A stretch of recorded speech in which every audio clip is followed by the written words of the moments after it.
Man, this is going to be such a fun project. I'm glad we have a minute to cross our lives together.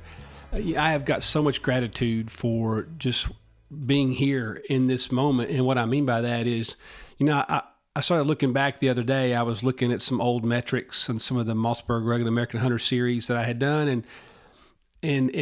I had to write some things down just on it's a long story, but I was looking at some former projects I had done in the past, and I was like, holy cow, man.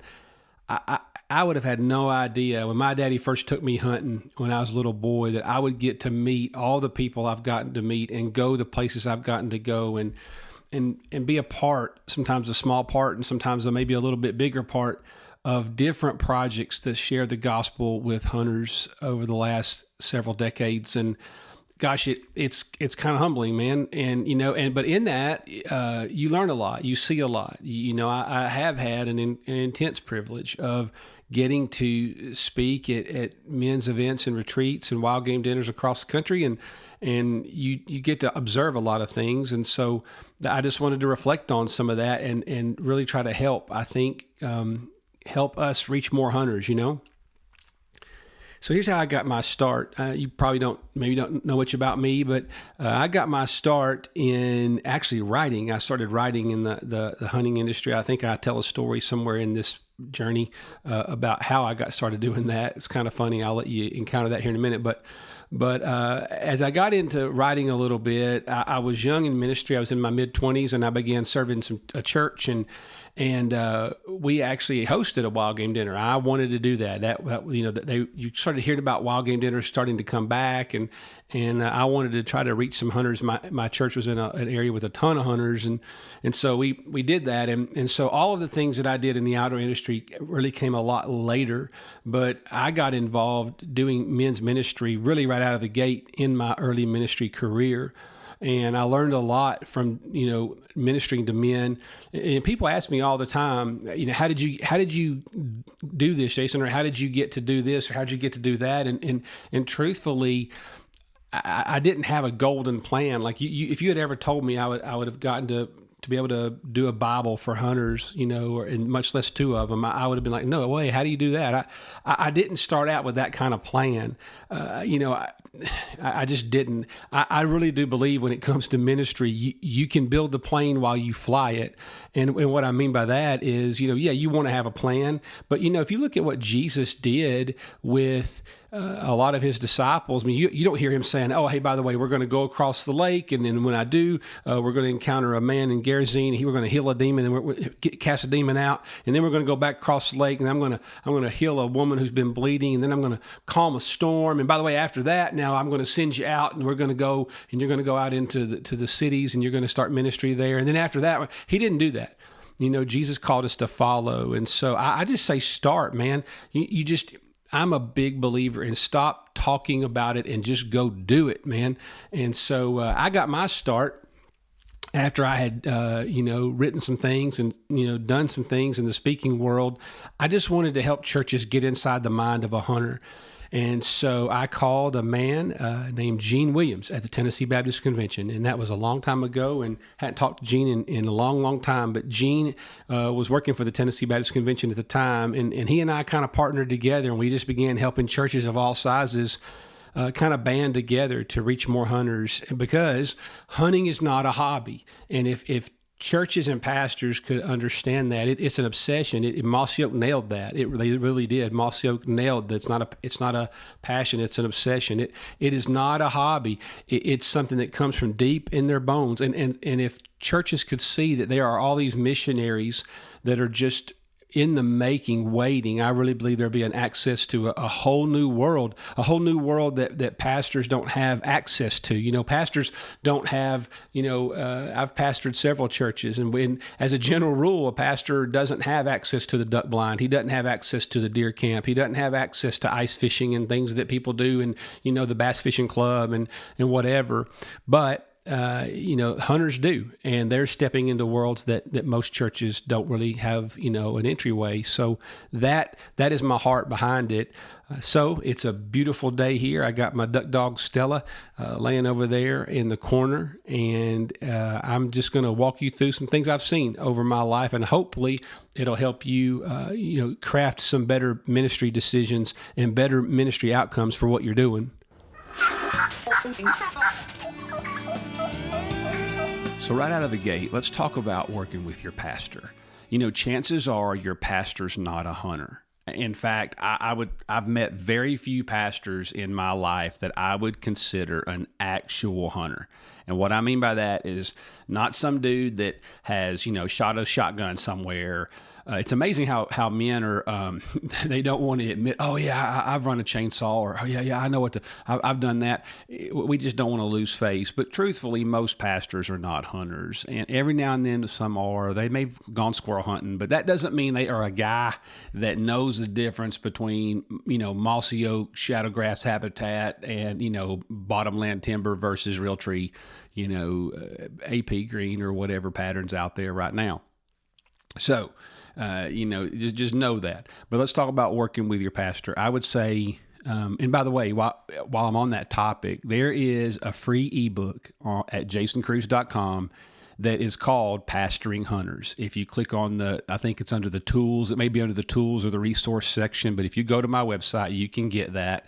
And it costs you nothing, and churches and state conventions and denominations have sent that out over the years and in different shapes and forms. But right now it's in a PDF, and it's just there. It's simple. He can read it in 15 minutes at the most, maybe less. But it's some insights into the world of hunters. And so but start with your pastor. Always start there, because for one thing, he knows where the landmines are within your church, if you're doing this through a church. And so that's going to help a lot. I would say be prepared to find a way to have to fund this on your own. I mean, you're going to have to bootstrap it. Now, sadly, one of the biggest heartbreaks that I've had in my lifetime is watching churches have very little funding for men. And this is what I don't get, right?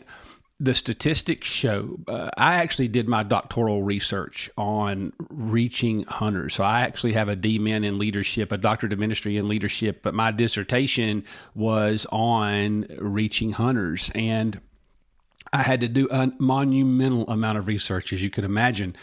But it's fascinating how few churches have any budget at all for men's ministry. But here's what drives me crazy. Okay, so if you look at the numbers, if we're going to honestly be so metric driven, well, here's the fascinating reality of that research. If you reach a woman, let's start with children. If you may know this statistic, but if you don't, here it is. If you reach a kid for Christ, if somehow your church reaches a child for Christ, you have an 8% chance of getting that family into Christ by going through the kid, because they were the front door. If you reach a woman for Christ, you have roughly a 15% chance of reaching the whole family through that woman. So 8% for kids, 15% for women. Do you want to know what the return is if you reach the man for Christ? 92%. You have a 92% chance of reaching the family if you reach the man. And it seems like every time I go speak at a men's conference or a wild game dinner, you'll hear somebody say, we know that if you reach the man, you reach the family. Okay, you know what? That's true. But here's what is equally true. Nobody's paying attention to that, and they're not funding it that way. Churches, I think it is honestly an abomination that there's not a men's ministry budget in every church. If we know, let me ask you, if you went up to a venture capitalist right now, just pick somebody in your community that's a venture capitalist, and you went up there and you said, hey, I've got an investment strategy. I've actually got 3 investment strategies. One has a track record. If you invest your money, you get an 8% return on investment. That's actually pretty good. The other, you have a 15% return on investment based on the track record. The other one, you have a 92% chance of return on investment. That's the typical track record. Which one are they going to pick? I mean, it's moronic to even have to ask the question. So even still, I'm just telling you, you're going to be up against a mountain of trying to get some money. And so, that's going to work different for every church, but you're going to have to find a way to get some money behind this thing in your own way. Just be ready for that, right? And the other thing I would say on just the front end, be ready for some resistance. And as you put your leadership team together, and let me tell you what I mean by that. It's almost universally true, I would say. I've never been in a church where there wasn't some level of resistance to, or getting the stink eye for, well, why are we just targeting men? And it just makes, I've gotten to where I don't even address it. You know why? Women are awesome when it comes to, women are so much better than men when it comes to finding what we might call biblical community. Women will find each other. They will gather. They will meet one another. Men don't do that. Men are loners and isolated. And so churches are pretty much, if it wasn't for women, man, we wouldn't have a lot of churches because women do a lot of the work. And so churches put a lot of their money on students and kids and women. But if you're just going to, there is tons of stuff in most churches for women and a ton of stuff for kids and students, but there's rarely much of anything at all for men. And so it's a non-starter for me. If people don't get it, they don't get it. Just keep going. Just be ready to say, hey, we have a lot of stuff for women and kids and students, but we have to have reaching men. And so move on. But just be ready for that. Okay. All right. Next segment, we're going to get into what it means to be event-driven and how that works.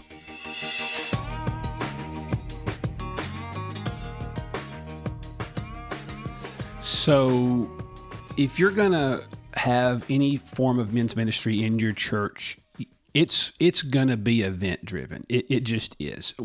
Men connect by doing, and that's how they become people who are connected by being, but it starts with doing, and that's just the reality of the situation. I've just seen it too many times to try to see anybody refute that. So what I would say, because it's event driven, whether that's a wild game dinner or no matter what you're doing or how that looks in your church, here's what a couple of best practices I would say in far as in knowing that.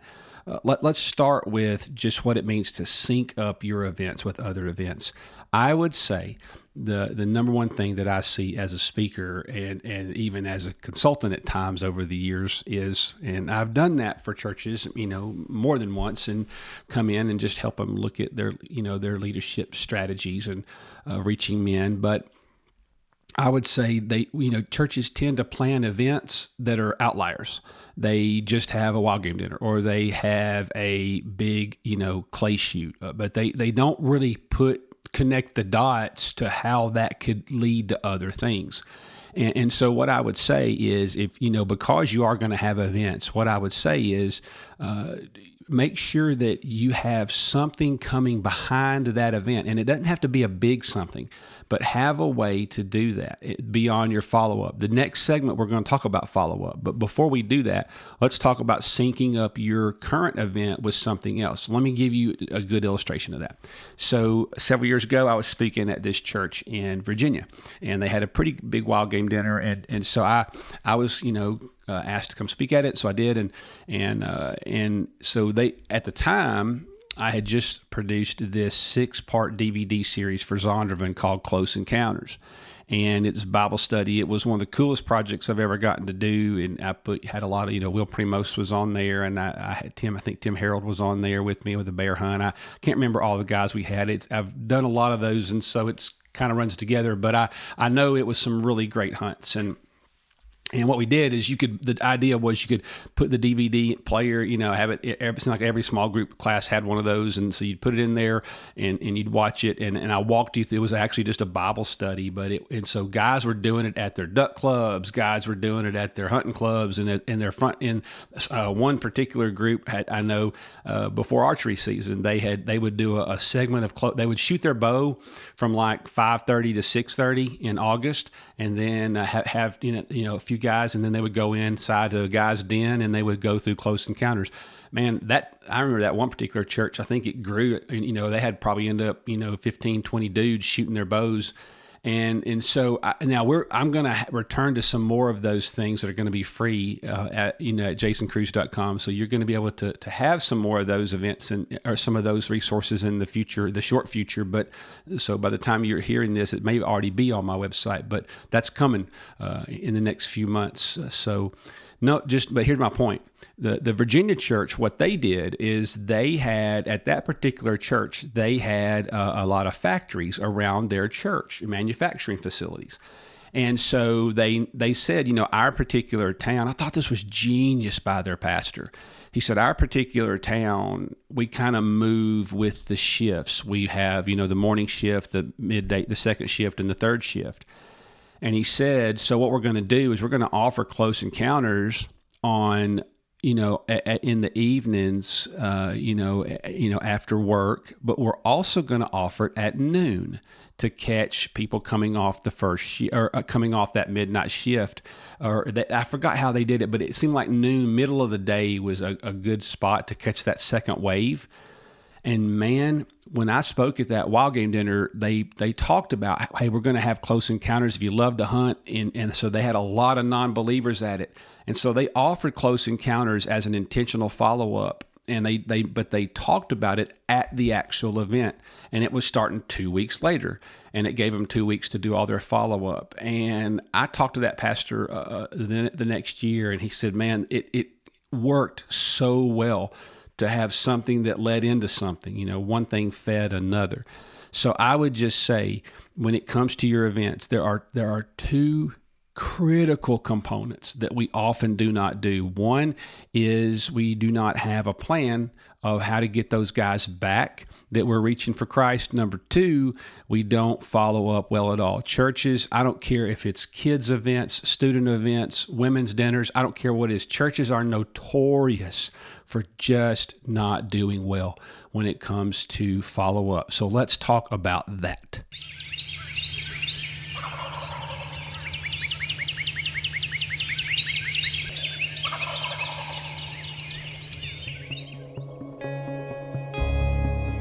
Now let's move into how to actually increase your engagement of people showing up at the event. Now this isn't marketing, this is just how can you actually do a better job of making sure they show up. And so there's a couple of things I've seen over the years that I think really work, and I'm going to share them with you. There's two, I think, key ways I've seen this done as I've spoken at events and just gotten to know event planners and people. There's a lot of people that are really good at events, and I would say there's a couple of key things. One is I would say use RSVP. There's a lot of debate over should we charge tickets for our men's event or our Wild Game dinner or our outreach event. Should we charge for it? Me personally, listen, that's not a biblical thing. Let's don't make something biblical that's not. Okay. I'll be honest with you. I have watched it go both ways. For me, I think you have a better turnout if you charge a little money. And I'm going to tell you a different way to do that where you don't have to charge a lost person for their own evangelism, right? You see what I'm saying about that? I don't think it's good to charge a lost person for their evangelism, but there is a way you can do that. But first, I can say make your tickets even $3 or $4. There's just something about having a little bit of, now you can charge them for the food right now. Remember, you can't charge them for eating wild game. You can't, but you can have a ticket price. You got to be really careful with that. Watch your state game regulations because you can get, I was speaking at an event one time and a game warden showed up and he was super kind to that church. He's like, hey, you guys are having deer meat here and you charged a $10 door charge. And he said, that's a federal violation, but I don't think he actually prosecuted them, but man, you got to watch that. Just check your state regs.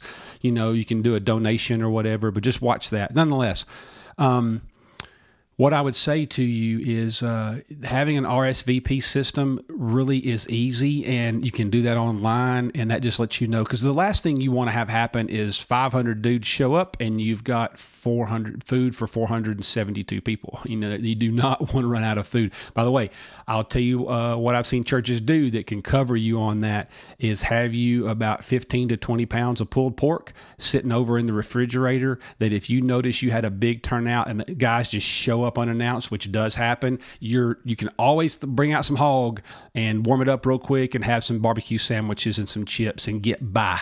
So I would do that. But let me tell you a funny story.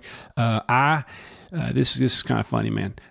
When I was in seminary, I was looking for a job, and I pastored my first church in Texas. I went to my master's degree. It was at Southwestern Seminary, and it's in Fort Worth. And so I was in between. I had just moved out there, and I hadn't found a church. I hadn't been hired at a church yet, and so there was an ad in the paper for being a professional speaker. I thought, well, man, I've always been good at talking, so hey, here we go.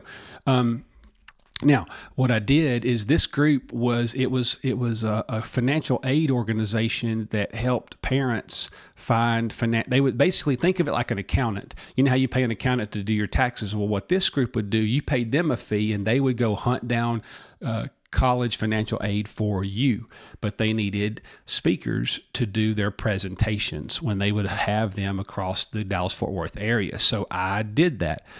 But these people were master marketers, and I saw them do something, and they made us do this as speakers. And I was like, I kind of didn't want to do it, but they're paying me, so I kind of had to.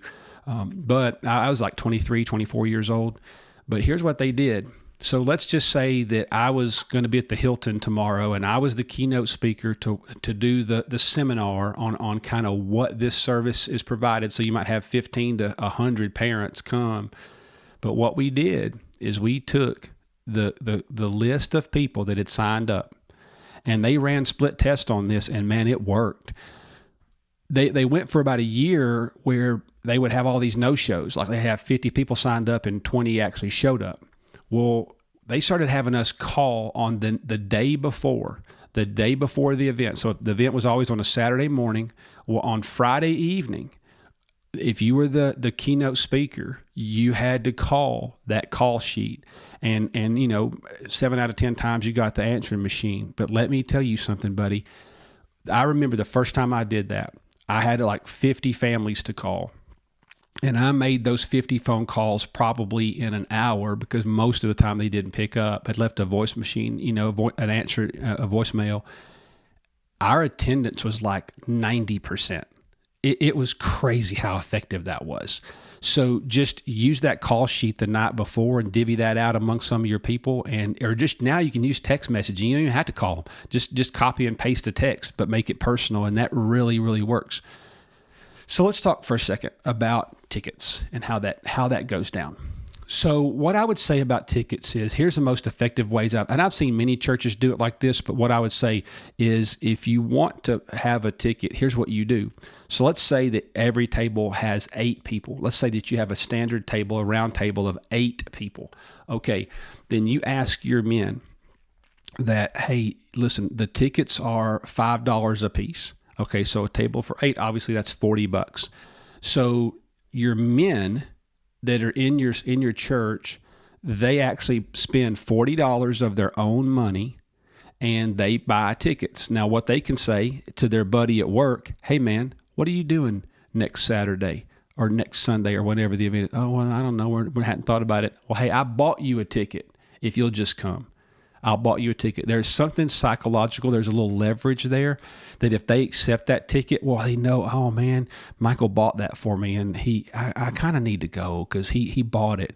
Now, they don't know it was only $5, but I mean, $5 ain't nothing. I mean, so I can tell you that does a couple things. Number one, it puts the guest on the line, and they tend to show up because they don't want to let their buddy down and he paid for it. Number two, it gives your men some skin in the game. It makes them go, oh man, I bought these things. I got to fill that table. And so it really does work. So I would say in terms of how to increase attendance at that, I would say those two ways.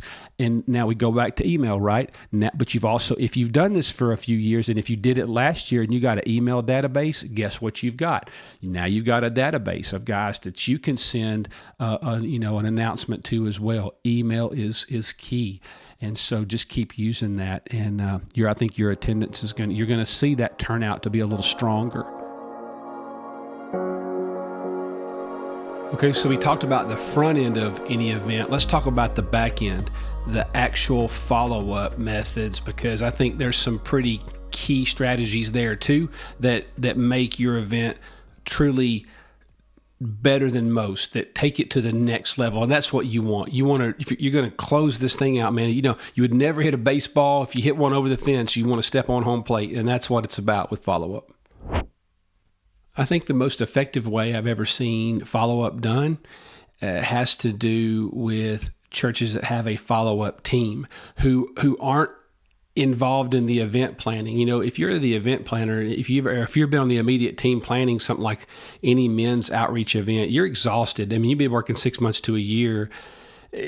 I have seen churches keep their follow-up team out of the planning until just a few weeks before the launch. And the reason is, man, they got all this energy. They're like a coon dog that hadn't hunted in a year, just boo, let me off the truck tailgate, But I would say if you have a follow-up team and their only responsibility is they're not involved in any of the leadership planning, it is literally just they're knock it out, man. You're at the end of the thing, and that's where the real stuff really starts. So I would say it like this. There's a couple of key ways you can do that. One, there's all kinds of Bibles out there that are, camo Bibles. And even if it's not a camo Bible, you can take any of the camo Bibles and you can take it to that person's house. So, or just a good solid NIV, a decent sized Bible.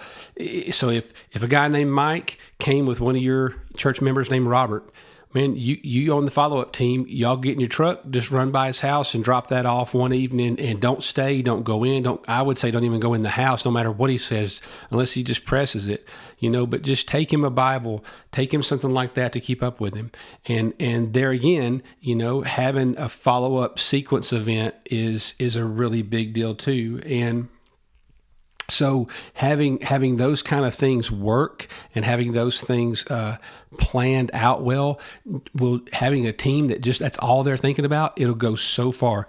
One more thing I would say is the power of that email address. Getting their email address lets you put them on your other event, blast and things like that. So I think just a strategic effort to make follow up and have a fresh team to do it is the key.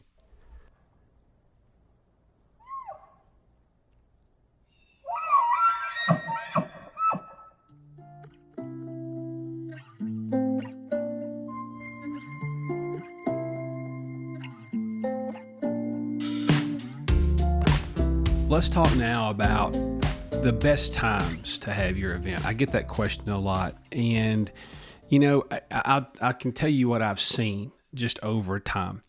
As a speaker, it doesn't matter to me when, I'm flying in or I'm coming in, so I don't really care. But I can tell you what I've seen in terms of just sheer effectiveness. I think anymore with the rhythms of life and the way that things work, I think Saturdays are really a difficult time. Man, you're competing with honeydews and travel ball and really maybe even hunting, or fishing. So, you're just competing with a lot on a Saturday. Now, I'm going to tell you, if you're going to have just like, let's say a wild game dinner, let's take that for instance. Okay. I can tell you your best turnout is going to be a Thursday night, a Tuesday night, or a Sunday night. I don't know if I was going to host one. I don't think there's no way I'm probably going to do it on a Saturday. I'm just not. Sunday night is super effective, because people are kind of winding down. Now you do have the possibility of travel. Now I can tell you, anymore you're competing with something all the time. I don't care what it is. So really, you got to pick a date and go. There's just no good way to do it. And sometimes that also has to do with your region. Like, man, when I go up to Wisconsin or Pennsylvania or something like that, or Minnesota, if I'm speaking at, let's say, a Wild Game Dinner, if it's in February or March, man, it's still dark. I mean, it's cold. So, a nighttime event is a good time for people to get out, and come do something. They're itching to do something, a lot of times. But I would say a Sunday night, a Tuesday night, or a Thursday night. Honestly, a Tuesday night or a Thursday night, I can tell you I've seen a lot of churches that moved to a Thursday night venue and saw their, turnout increase dramatically. I've just seen that happen many times. So I would just say, put it this way, anything but Saturday. But I would probably, in this order, I'd probably go Thursday night, Sunday night, or maybe a Tuesday night. But I would say Thursday night, Sunday night, where probably you're looking at your best turnout if you're just doing like a dinner and a speaker. It also holds you a little more accountable because you can't do something a long, long time. You got to get in there, have the speaker, have the dinner, and get in and out. And it makes it kind of run a little more efficiently. So let's get into this idea of how to choose a speaker. Man, it never fails, and I'm happy to do it. Typically when you speak somewhere, you speak and they say, hey, who would you recommend? So let's get into that, and let's talk about how to go about finding a speaker and securing one.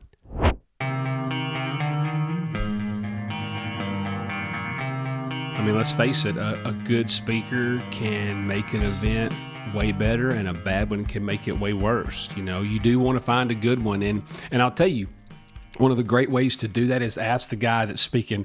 I mean, I bet you 80% of the time that night, I mean, when I'm at the event and it's all wrapping up and I'm saying goodbye, they'll say, hey man, who would you recommend for next year? And I always have 2 or 3 names of people that I recommend that I know will do a good job sharing the gospel, but they're also a good hunter. Or they're good outdoorsmen. So let's talk about what makes for a good speaker. And then we're going to get into pay and pay scale and all kinds of things like that.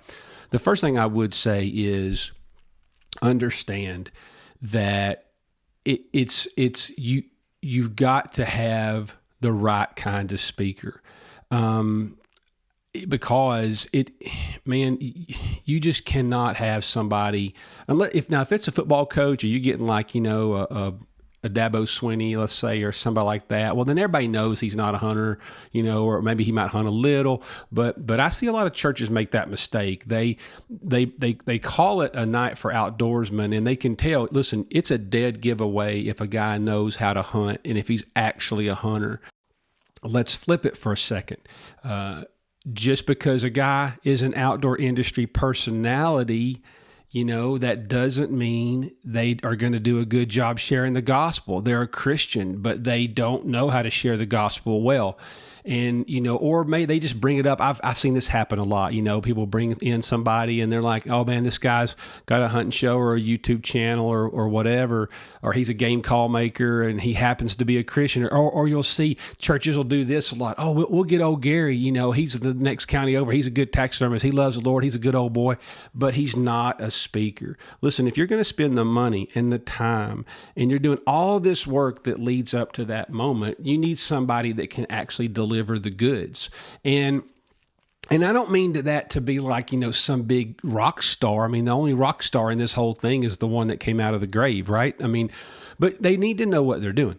And so I would just say, be really careful. A lot of your outdoor industry personalities, even those that are Christians, are introverts, or they don't really want to speak at a crowd. So just be careful with that. One other area that I can tell you is something that I do see a lot when it comes to the speaker and who's doing the speaking. Man, I don't have a number for this, but I have seen it. Man, if I were putting a number on it, I bet you 30 to 40% of the time is what I call the pre-speaker. Maybe you owe a favor to, as the event planner, you owe a favor to a certain sponsor or a certain vendor. And sometimes I've just seen churches do it where they bring up some guy, hey, Jason, before you speak, there's a guy that he's just really funny and he's a local guy and he's going to tell a hunting story.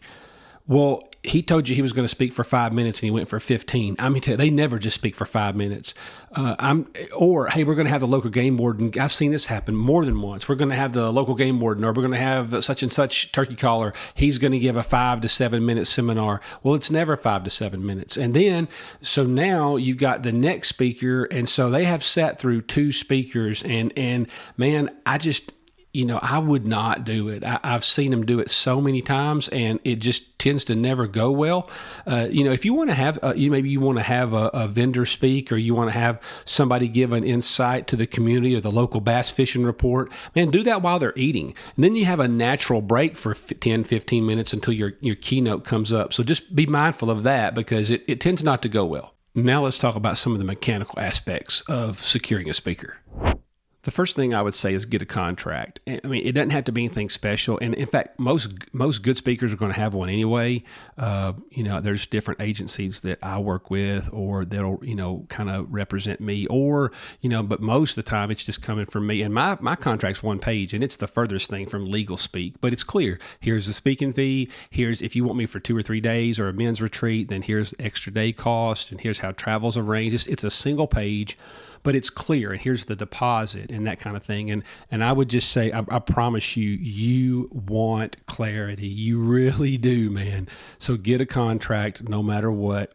Now, as far as pay scale goes, I would say on the low end, I would say expect anywhere from $500 to $750. That's really low. I would say here's the window. I would say $750 to $3,500. That is your typical speaking fee range by my estimation, unless you get into somebody more that has like a sports background. Let's say you're getting a former Major League Baseball player. Well, okay. Well, if you're going to go through a bureau like that, you're going to pay, $5,000 to $10,000. And if you're going to try to get, somebody, pretty well known, like a college football coach or something, well, then that's going to really take on a whole different meaning, but you're doing that for the draw. So, but I would just say expect somewhere between $750 on the low end and $3,500 on the higher end. Or I should say that's kind of the range of normal. And so I would get ready to be ready to pay for that. And that's plus expenses. That's not, hey, it's $2,000 and that's all of it. No, unless you just tell them, hey man, my budget's $2,000 and it's, however you get here is on you. So, for me, anything that I do is going to be my speaking fee plus travel expenses. So that's how that's going to work. Now, and that's how most guys work, by the way. That's, it's your speaking fee plus travel expenses. So let's get now into hosting that speaker the day of, because this can be a big deal. And it'll be just a few common things I've seen on my side of the fence that'll help you a lot. Number one, I would say make sure he has a handler, as that's often referred to, somebody that has just the day that person's on site. You need somebody that kind of just somebody assigned to your speaker. And that person's responsible for things like, hey man, let me show you where to go. Let me show you where your table is. And also that person is somebody that knows that they're good at talking, but they're also good at reading people. You don't want just a loud mouth that's just, all over this person, but what I would say is, a lot of times, you're so busy. If it's you running let's say you're the one putting the event on and you're the guy responsible for being the tip of the spear, man, when your speaker gets there, I mean, he doesn't know anybody. So he's sitting, he doesn't know where to sit for dinner. He may be sitting by himself or whatever. So just have somebody that, hey man, your job is just to walk with that speaker and keep them in the green room or whatever you're going to use, Now let's talk about, as far as just travel for a minute. This is a really big deal, and I think I can maybe help you a little bit right here. I've done it all kinds of ways. And for the early years, if you wanted to come pick me up at the airport, that was fine. But I'm going to just tell you something. You are better off. I promise you tenfold. Trust me on this. Let the speaker arrange their own travel. And here's why. Number one, you and your main crew of dudes, man, they got too much to do. And having to stop on the day of and go to the airport and drive an hour and go get the person and now their flight's delayed or whatever. I mean, it just doesn't work. Let them get a rental car. I mean, it's not that much money. It's, $50, $75. Get the rental car. It's in my actual contract. I will arrange my own travel. And here's why. I tell you where that started. Probably 15 years ago, I had some pastor come. He wanted to come get me at the airport because he wanted an hour with me to talk, which I actually love that. But guess what? He had something to do on the return. And this has happened to me more than once. Oh, we're going to talk to Bobby. Bobby's going to take you back. Well, Bobby wasn't expecting that. Now Bobby's a little bit fired up, or he's just like, dadgummit, man, I had somewhere to go, but sure, the pastor asked me to go take you back to the airport. And it just doesn't work. So I arranged my own travel. Also, here's another thing, just so you know, on my end of the table, a lot of times if I drove even 5 or 6 hours to get to the event, what you don't know is because you're amped up from speaking, I'm going to drive like 2 hours back in the direction that I just came from. Or if I flew in, I'm driving back to the airport. I'm going to drive back and be a local because I got a 5:30 a.m. the next morning. I usually if I'm flying, I get the first flight out every time so I can get back home. And so it's, nobody's going to want to come get me at the hotel there, in your local town somewhere, in South Carolina or Indiana, and then drive me to the airport at 4 a.m. And so it's just so much easier to let the speaker arrange their own travel. So I hope this helps. And as long as you're clear and get a contract and clear on who does what, you're going to go a long way on just making that whole thing go smooth.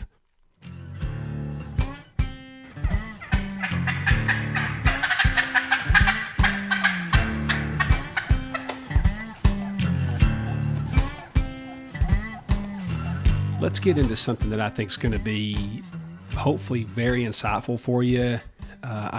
There's an article, there's a short post on jasoncruz.com called 6 Ways to Ruin a Wild Game Dinner. But this is really true for any men's event that you might host. And all of this I've learned by watching, right? I'm the guy that you brought in to speak, and I'm just telling you, I've watched it too many times, and I've seen some what I would just call recurring bad habits. And let's get into those just to keep you from making those. And listen, man, you've probably made some of these, and don't beat yourself up. I mean, it's part of it, but here we go. Just learn to, we want to get better, right? So. Here's one of the first truths here's the first problem: taking way too long to give away gifts. Man, I will tell you, you want to talk about a vibe killer and a wrecker. You can be having this is what Peyton Manning would call. He called certain people on the defense. Peyton Manning called him a game wrecker. I mean, this guy can ruin your game. Well, taking too long to give away gifts can ruin the night. I've seen it so many times. I cannot tell you the number of times I've gotten done speaking and watched and sat there for an hour while they gave away gifts. There is just no reason for that. No call for that. No reason for that, man. It's so easy to get around this. Number one, I think one of the reasons that happens is churches give away too many gifts. And that, hey, I get why you're doing that. You want everybody to win something. Hey, man, a guy doesn't need a pair of, some hand warmers. I mean, like literally, hot hands or something, man, come on.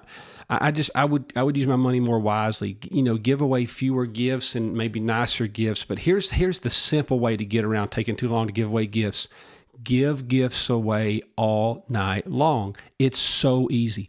So once the guys get going and they're eating, while they're eating, have somebody go up to the microphone, draw out a ticket. Hey, ticket number, whatever, you've won this.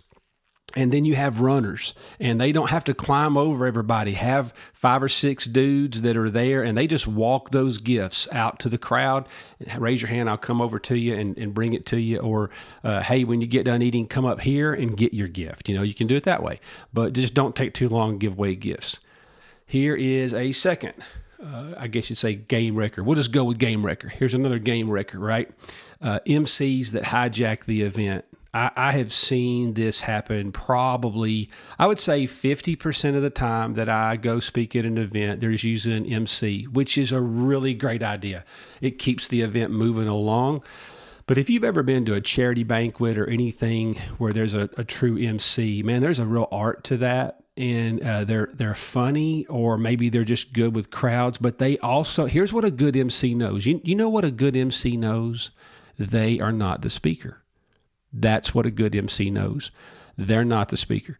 And so what I would do is make sure that you don't get somebody that loves to hear themselves talk, because I've seen that. I wouldn't say I see it all the time. I don't, but I've seen many times where you get a good old boy up there and that MC, and I tell you where I see it a lot is when they're giving away gifts, and they give away a gift. I can't believe old Bobby Ray won that. Let me tell you something about old Bobby Ray. And now he only tells you something about old Bobby Ray for about 45 seconds, but he does it all night long. All of a sudden, his stories about every other person that comes up there has added 15 minutes of needless talk to your event. So I would just say, here's the solution. Have an honest conversation with the MC. Hey, man, you can find a kind and classy way to say it, but you're not the keynote speaker in disguise. You're there to move the event along. So be careful for that. Here is another way that I've seen churches have game wreckers, and that is what I would say events that overreach. Wild game dinners, or really any type of men's event, since it is event driven. To put it a different way, they try to do too much. I've seen this happen a lot, man. The event is supposed to be a night for hunters, right? Well, then they have inflatables for kids, and then they have vendors, and then they have all these things, and homemade beef jerky people, and then they have the guy doing the archery display, and he's going to, it's too much, man. Remember what you're there to do. What is the purpose of a wild game dinner? Share the gospel with hunters, right? Get them in there and share the gospel with hunters. Well, then let it be that, right? Let it be that. Honestly, you really don't need to have anything more than an hour and 30 minutes. An hour and 30 minutes. Let me tell you something, man. I want you to think about something, right? Do you know that the average, like NWTF, National Wild Turkey Federation, do you know what their average time is for a participant, for somebody that actually paid to get in the door? I think it's like 47 minutes. Like the average person stays in less than an hour. And that's the last statistic. That could be a little longer now, but I mean, you're not, and that has maybe 1,000 booths of everything from Remington to Chevy trucks to Realtree and Mossy Oak and gosh only knows who else. I mean, you just be really careful that you don't try to do too much in one night. It just isn't going to go well for you. And I see a lot of churches try to do this thing with vendors, and we're going to talk about that in just a minute. But what I would say is, have the dinner, have the speaker, and get out the door. You don't have to be in a hurry. Just remember, man, people don't want to be there for 3 hours. You've got to have, a rock concert, with a great famous band, they play for an hour or less. And so just choose discipline there, right? And know what you're doing, have your event, and move on. Let's talk about one more game wrecker. And that has to do with vendors a lot of times, but I would just say opening the event too early. And that's a surefire way to get people never to come back, or even worse, they never hear the speaker that you paid good money for that person to come. Here's why. If you tell people the doors open at 5, that's when they're going to show up. That's just human nature. That is simple human nature. And I have seen churches so many times open their doors at 5 and, we've got vendors. Well, what you had was maybe 10 to 15 booths of the local Quail Unlimited chapter, the local guy that makes beef jerky, the local knife collector. And that person can walk through that in 7 minutes or less. And okay, so now I've got there. Now it's 5:07, and we're not even going to start eating till 7, and the speaker comes on at 7:45. Let me tell you what they're going to leave. Okay, they are going to leave. You did all this work. You actually got the lost person, the people that don't know Jesus. You got them to your church, man. And 3 hours later, you're just finally settling into a speaker. I can promise you, man, they're not going to do it. They're just not going to do that. So I would be really careful. And if you are going to, I do see a lot of churches go down this vendor idea. They think it's going to be a way to attract people, and it kind of is, but understand something. Think about a flea market. Do you stop at every single booth? When you go to a trade show, do you stop and spend 10 minutes at every single booth? No, you don't. You walk past them and you may stop and look at 7 or 8. Well, if you've only got 10 or 15 booths, they're not, 90% of the stuff that person isn't even interested in. So just be really careful that if you do have vendors, fine. The event opens at 6. People can, encourage them to go out in the hallways and see the vendors, but don't separate that as like its own event. The vendor event isn't an event. The vendors are there to dress up the event, but they're not the event. So just keep that in mind. Let's talk about another game wrecker. And I would beg you, just please don't do this. And that is what I would call turning a men's outreach event into a clandestine worship service, or as I call, a worship service in disguise. Man, I've seen this a lot. You have some music there. You got some people playing some bluegrass music, or you got some Southern gospel people there. And now you got 1,000 men in the room, and, 300 of them are guests, and you finally got them there. And, and now some dude stands up there and he's singing, and all of a sudden he launches into Beulah land. Y'all come on and give the Lord praise tonight. Now let's all stand up and give the Lord praise. Guess what just happened?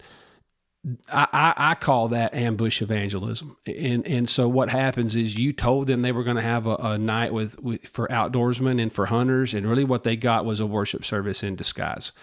And I don't care how much camo you put on a worship service in disguise, people don't like that. All right, don't do it. Don't do it, man. They don't like being lied to. And I know that's a harsh word, but I'm telling you, if you knew you were going to do that, then tell them this is a night for worship for Christian hunters. You know what? Now I can come and I know kind of what I'm getting. But if you're going to offer it up to be a night to reach outdoorsmen, then man, it does not need to have Beulah land and, all that good stuff. Okay.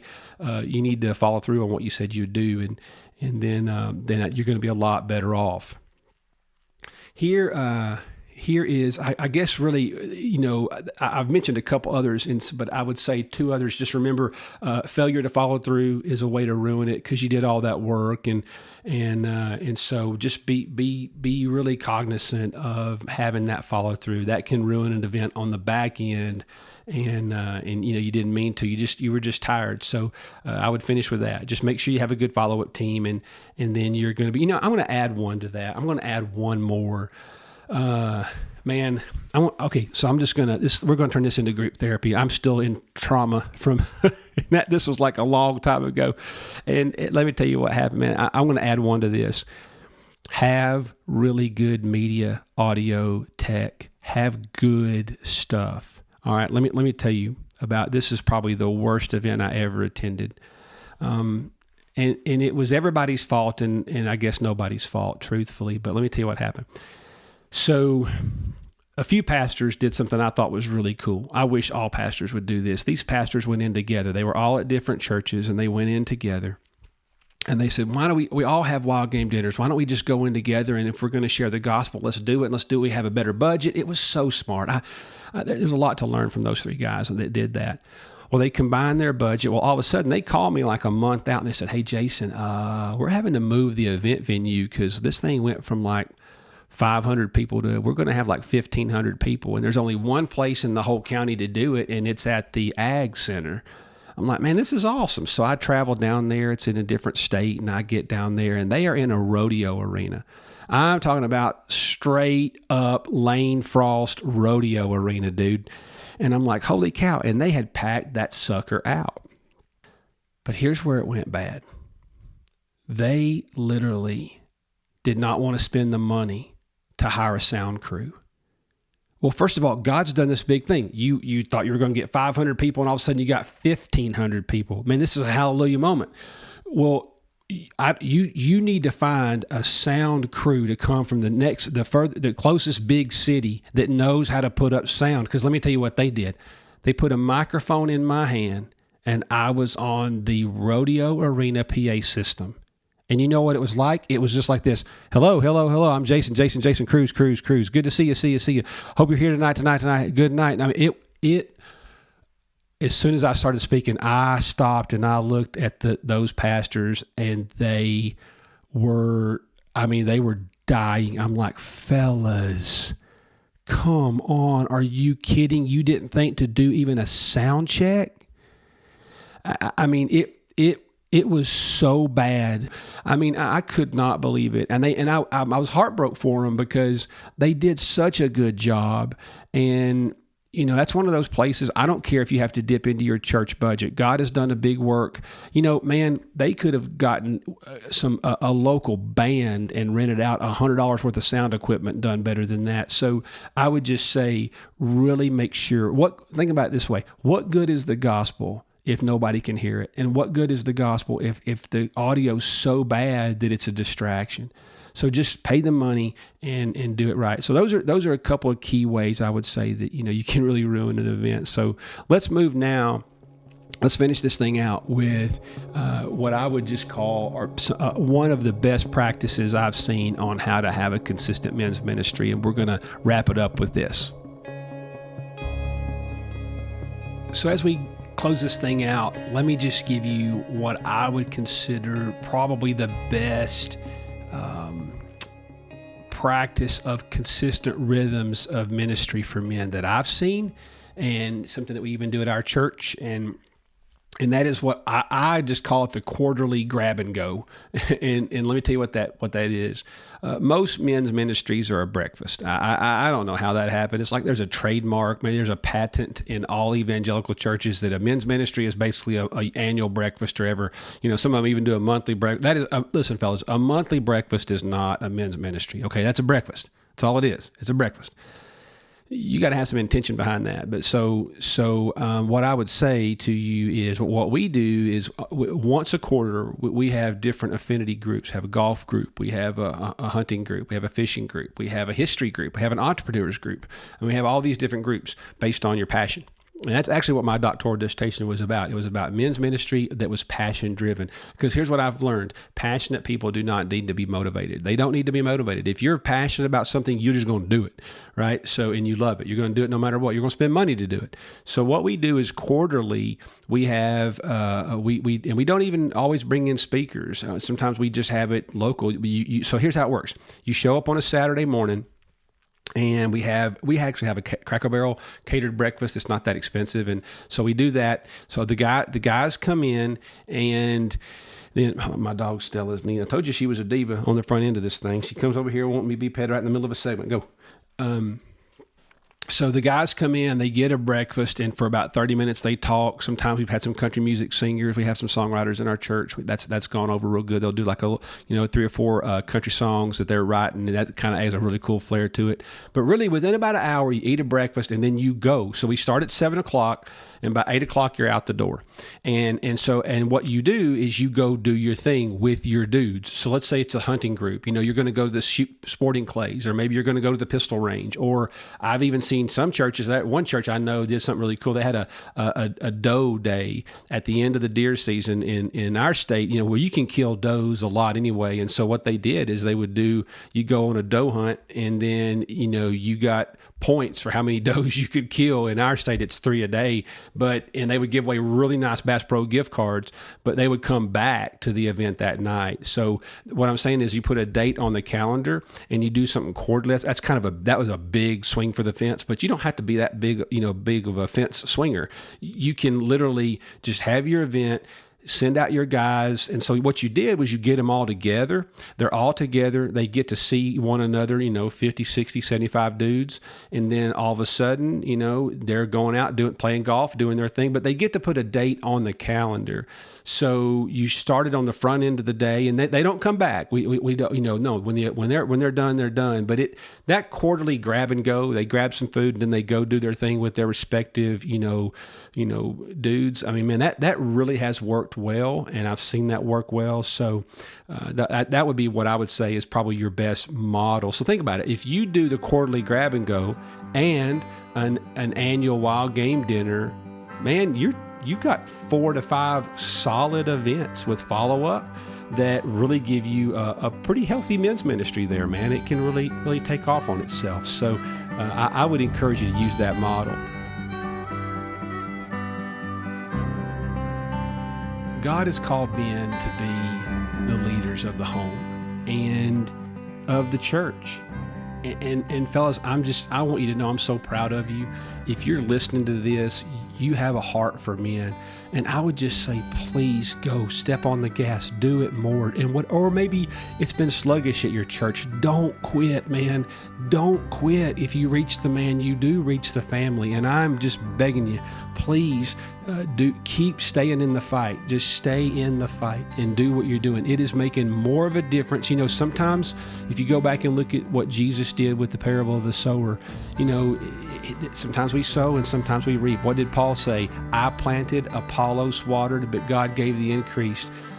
When it comes to sharing the gospel, there's sowers and there's harvesters, and that's a natural rhythm in and of itself. And then there's actually even cultivators that cultivate in between planting and harvest. So it takes everybody to sow and sometimes to cultivate and sometimes to harvest. So just stay in it, man. It's doing a lot more than you realize it's doing. And I just want you to know, for one, even if I've never met you, I mean it with all my heart. I'm proud of you. And if nothing else, one day we'll hug in heaven, right, brother, man? Hey, I love you guys. I do. But just stay with it, man. Stay in the fight, and we're going to see the kingdom of God come on earth as it is in heaven.